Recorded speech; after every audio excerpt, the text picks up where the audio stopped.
이거를 전체 했을 때 한 양측이 다 변호사를 선임한다라고 했으면 정도까지는 나올 수 있을 것 같아요. 와, 그러면 어떻게 보면 배보다 배꼽이 더 커지는 경우가 많네요. 네.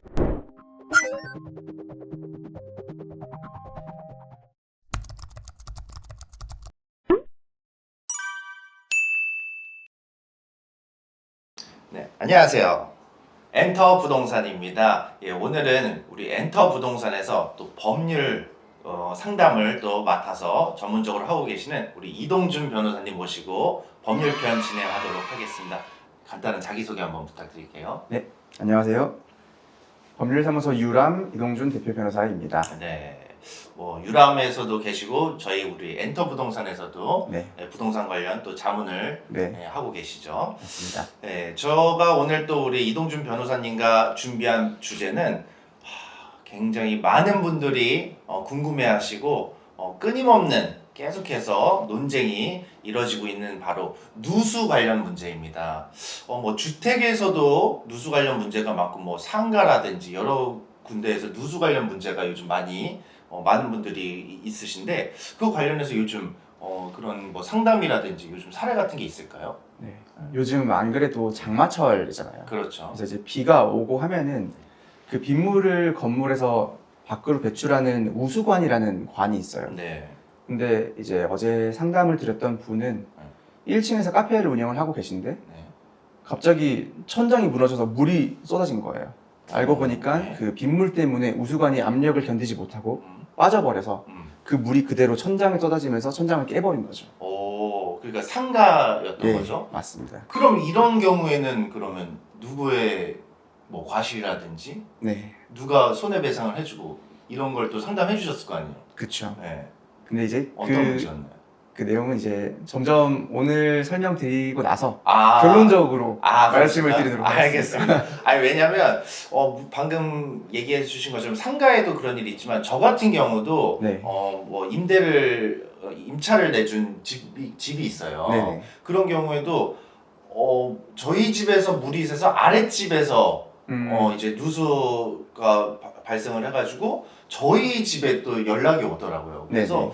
뭐 저희 집도 이런 경우가 많지만 많은 분들이 그런 경우가 있을 거예요. 윗집에서 물이 새서 이제 피해를 봤을 때 윗집의 잘못이냐, 네. 아랫집에서 그냥 해결해야 되는 거냐 이런 네. 문제가 굉장히 많거든요. 맞습니다. 그거 관련해서 우리 이동준 변호사님께서 간단한 이제 판례와 함께 네. 이렇게 설명해 주시면 좋을 것 같습니다.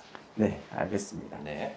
일단 누수라는 개념은 물이 어쨌든 정상적으로 흘러가지 않고 새어 나와서 피해를 주는 거죠. 이 민법 제 758조 제 1항에 보면은 공작물의 설치 보전상의 하자에 대한 내용이 있어요. 이 하자라는 거는 방금 말씀드린 것처럼 공작물이 그 목적에 따라 일반적으로 갖추어야 할 기능이나 성능, 안전성 이런 걸 갖추지 못한 상황을 하자라고 하죠. 네. 그래서 그 조항에 따라서 이 전유 부분에서 하자가 발생한 경우에는 손해배상 책임이 우선적으로 1차적으로 점유자에게 있습니다. 그러니까 전유 부분이라는 거는 거기 만약 집이라고 하면 거기를 이용하고 있는 네. 뭐 임차인이라든지 그쵸. 그런 분을 말하는 거죠. 거기서 이제 그 집 우리가 발 딛는 공간을 떠나서도 네. 예를 들어서 하수관은 어쨌든 전유 부분에 포함을 시켜야 되겠죠. 네. 왜냐면은 내가 쓰려고 설치를 해놓은 관이기 때문에 그렇죠. 네. 그런 식으로 생각을 하시면 되겠고 네. 1차적으로는 점유자에게 책임이 있고 단 점유자가 손해 방지에 필요한 주의를 해태하지 않았다. 즉 할 만큼 했다. 나는 내가 딱히 뭘 잘못한 건 없다.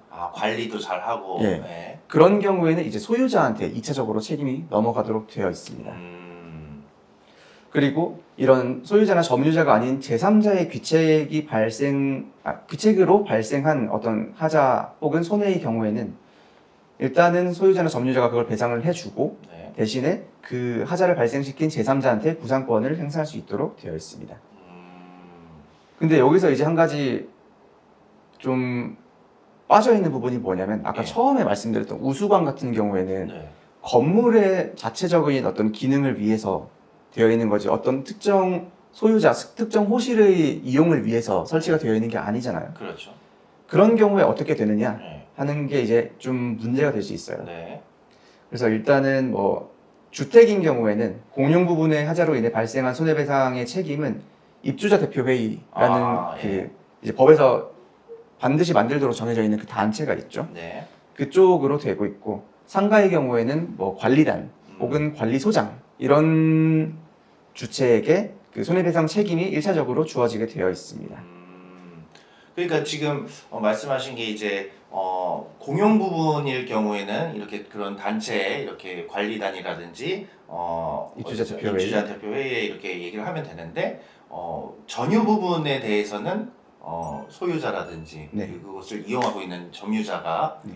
그거를 손해를 배상하게 돼 있다. 네. 이 말씀이죠. 그래서 아까 말씀하셨던 네. 이 임대차 준 그 집에서 만약에 어떤 누수가 발생을 해서 네. 아랫집에 피해를 줬다라고 그렇죠. 한다면 네. 그 누수가 전유 부분에서 발생한 것인 경우에는 네. 임대인에게 책임이 갈 수가 있습니다.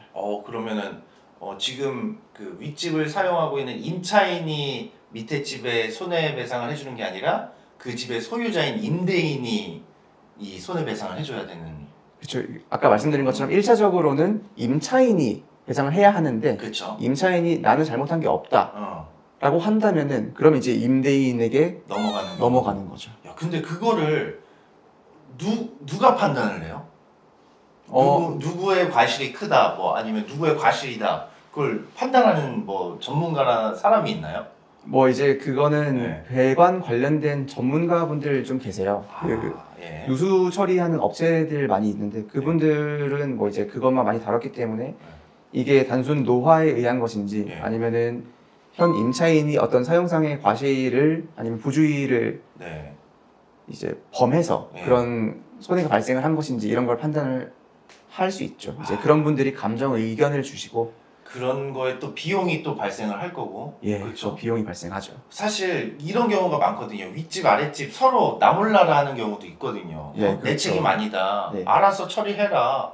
그럼 뭐 아니면 법대로 하든지 막 이렇게 그냥 백제라 하시는 분들이 있거든요. 네네. 근데 법대로 하려면 말씀하신 대로 그런 감정 비용도 필요하고, 네, 그 다음에 이제 뭐 소송 비용도 필요하고, 그렇죠. 정신적 스트레스도 받을 거고 이런 문제가 많거든요. 예, 맞습니다. 그래서 결론적으로 보통 이제 제가 봤을 때는 두 분이서 그래도 잘 협의해서 얘기하세요. 이런 경우가 많더라고요. 맞아요. 그렇죠. 저도 사실 그래서 네. 이런 것들은 소송으로 진행하기 전에 네. 상담하실 때 항상 말씀을 드려요. 일단은 최대한 양보할 부분 양보하면서 어느 정도 타협점 찾으셔서 네. 합의를 먼저 해보시고 그래도 안 되면은 그때 이제 다시 찾아오세요 라고 말씀을 그렇죠. 드리거든요. 예. 알겠습니다. 혹시 저희 여기서도 궁금한 게 있는데, 만약에 그렇게 해서 법적으로 가요. 네. 그러면은 비용이 많이 드나요?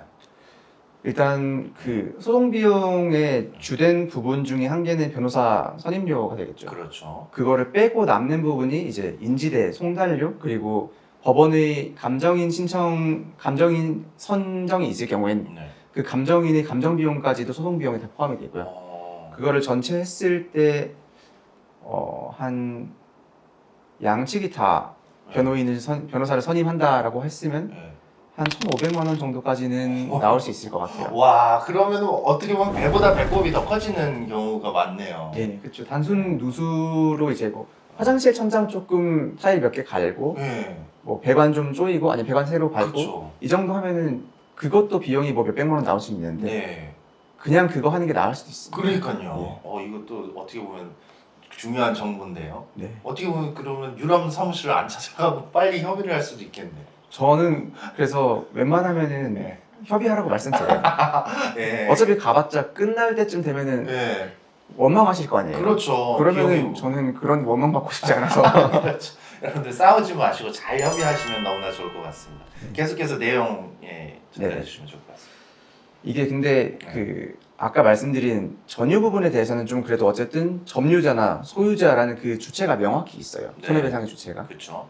공용 부분에 대해서는 입주자 대표회의, 입대의 또는 뭐 관리단 네. 이런 쪽으로 정해져 있지만 거기에 대해서는 이 그 관리자로서의 주의 의무를 다했는지 여부를 좀 고려를 하거든요. 예. 그렇기 때문에 실제로 뭐 아무리 그 손해배상의 주체가 있다 하더라도 입대인이나 관리단이 뭐 할 걸 다 했다. 주의무 해태하지 않았다라고 네. 한다면은 그 배상 금액 뭐 예를 들면 3천만 원을 배상해라라고 해도 음.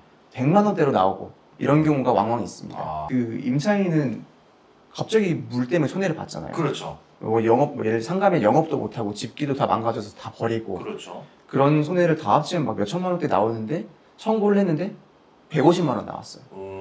이런 경우가 발생할 수 있습니다. 네. 왜냐면은 그런 경우에는 어쨌든 누군가의 책임이 있어야 되는데 그렇죠. 책임질 사람이 없다라는 거죠. 그러네요. 네. 그래서 어떤 19년 된 아파트에 대해서 우수관에 어떤 전선이나 막 목장갑 이런 게 끼어 있어가지고 물이 새서 손해배상을 하는 경우가 있어요. 이 경우에는 노후된 아파트이기도 하고 이런 거에 대한 관리 책임이 있다라고 해서 청구를 다 인정을 한 사례도 있었는데 다른 경우에는 어떤 그 의정부에 있는 한 주상복합 내에 점포가 이제 우수관 때문에 피해를 받았어요. 네. 근데 임대인한테는 공용 부분의 우수관에 대한 내용이기 때문에 임대인의 청구는 이유 없다라고 하고 네. 이때에 대해서는 공작물 책임은 부정하고 그냥 성관주의 의무 위반을 해서 아마 불법행위 책임을 인정한 것 같아요. 근데 그 금액이 아까 말씀드렸던 거의 한 얼마 안 10%도 안 되는 네. 그 정도 금액이었고요. 아, 그랬을 때는 손해배상을 받을 주체가 없게 돼버리는 거예요? 그쵸. 와. 그러면 이제 그냥 정말 불의의 사고를 당한 거랑 비슷한 그럼 본인이 그냥 다 처리를 해야 되는. 예, 감내할 수밖에 없는 상황인 와, 거죠. 그런 경우도 있고. 제가 보험 같은 걸 잘 이렇게 몰라서 안 들어놨거든요. 누수 관련 보험도 있나요? 있다고 들은 것 같아요. 오. 근데 이 사례를 보면서 네. 아 보험 같은 걸 들어놓을 필요가 있겠다라는 생각도 들더라고요. 그러네요. 그리고 뭐 충주에는 한 아파트 상가에서 우수관이 이탈을 했는데 입대인이나 관리소장 책임을 인정을 했어요. 네. 근데 이 우수관이란 걸 그 건물 안에 있는 걸 수시로 들어가서 열어볼 수도 없고 그렇죠. 뭐 이런저런 그런 재반 사정에 따라서 다른 점검들은 다 충실히 했고 네. 이런 걸 판단을 해서 손해배상을 인정을 하되 책임을 70%로 제한을 하고 이런 사례도 있었고요. 거기도 금액도 마찬가지로 확 줄어서 나온 사례가 그러겠네요. 있었습니다. 이렇게 판례를 살펴보면 아시겠지만 이런 뭐 정말 상황이 뭐 살아가는 상황에 따라 굉장히 다양하기 때문에 네. 직접 겪어보시고 직접 상담을 받으셔야지 그 상황에 맞춰진 해답이 나올 것 같아요. 네, 맞습니다. 그렇죠? 그리고 네. 해답이 안 나올 수도 있고요. 해답이 안 나오는 경우도 네. 있고. 예. 또 뭐 어떤 경우가 또 있을까요? 추가적으로? 근데 일단은 건물 자체가 잘못 뭐 시공이 되거나 네. 아니면 설계가 되었을 가능성도 있죠. 그렇죠. 그래서 건축법이나 뭐 이런 관련 법들에 보면은 시공사에게 하자담보 책임을 지우는 기간이 있거든요. 하자 보수 기간. 예, 맞습니다. 그런 거 있잖아요. 그 뭐 예를 들면 배관에 대해서는 몇 년, 네. 뭐 벽면에 대해서는 몇 년, 뭐 이런 식으로 그렇죠. 그 구분으로 해서 종류별로 다 다르게 되어 있어요. 근데 그 하자 보증 기간이 지났다 하더라도 이게 잘못됐으면 불법행위 책임은 별도로 물을 수 있다라는 게 판례가 있거든요. 그런 그래서 그런 문제에 의해서 발생한 사고다라고 네. 한다면은 이제 시공사에게 청구를 할 수는 있겠죠. 어쨌든 이런 판례가 많듯이 여러분들이 살아가시면서도 각자 처해진 상황에 따라 그런 누수 관련된 피해 사례들이 많으실 것 같아요. 그런 상황은 이런 판례보다는 직접 이렇게 한번 상담을 받으시든지 그 상황에 맞춰서 뭐 감정을 한다든지 누수 원인을 찾아내야 하기 때문에 직접 한번 상담을 받아보시는 것도 한 가지 방법일 것 같습니다. 네. 예. 오늘 어떻게 누수 관련해서 주제로 여러분들께 이렇게 소개해드렸는데 도움이 되셨을지 모르겠습니다. 앞으로도 뭐 누수뿐만 아니라 법률과 관련된 주제가 있으면 우리 이동준 변호사님과 함께 여러분들께 좋은 정보 전달해 드리도록 하겠습니다. 자, 지금까지 엔터 부동산이었습니다. 감사합니다. 감사합니다.